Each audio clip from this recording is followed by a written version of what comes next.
उधर कांग्रेस की यात्रा को लेकर बीजेपी समेत कुछ अपोजिशन जमातें सवाल उठा रही है। जहां बीजेपी का कहना है कि मोदी हुकूमत की देन है कि आज राहुल गांधी कश्मीर में यात्रा कर रहे हैं, तो वहीं गुलाम नबी आजाद की पार्टी डीएपी भी इस यात्रा को नाकाम बता रही है। लोग कहाँ हैं? उनके जो पीसीसी प्रेसिडेंट हैं, इंचार्ज जनरल सेक्रेटरीज हैं, वो उनके साथ चल रहे हैं। आम लोग कहाँ हैं? और जम्मू कश्मीर में जो मुद्दे सबसे ज़्यादा 370 हटने के बाद हमें ना नौकरियां मिली, ना रोज़गार मिला, ना स्टेट मिली, और आज लैंड का ऑर्डर जो आया है जिसका अपोजिशन के मुझे लगता है सभी पार्टीज ने विरोध किया है। कांग्रेस के बगैर सड़कों पे कोई नहीं निकला, डीएपी की पार्टी निकली है। हर डिस्ट्रिक्ट पे हम प्रोटेस्ट कर रहे हैं।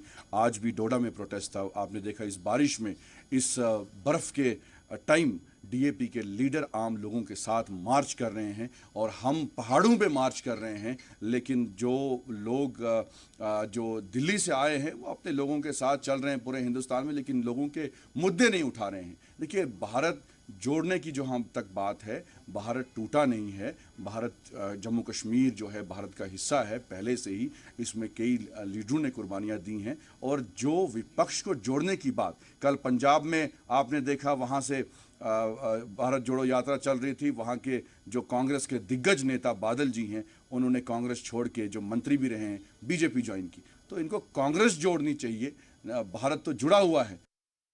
1990 के समय में जब कश्मीरी पंडितों का वहाँ नरसंहार हो रहा था और जब उनको वहाँ से निकाला जा रहा था, तब उन्हीं की सरकारें थी। तब वो वहाँ क्यों नहीं गए?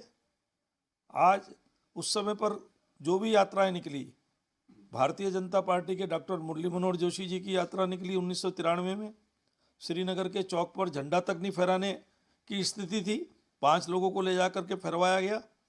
आज 370 खत्म करने के बाद मोदी जी के नेतृत्व में वहाँ जो करवट ली गई है, उसका नतीजा यह है कि आज राहुल गांधी वहाँ जाकर के बड़ी रैली करने में सक्षम हो रहे हैं। उनको इस बात को समझना चाहिए।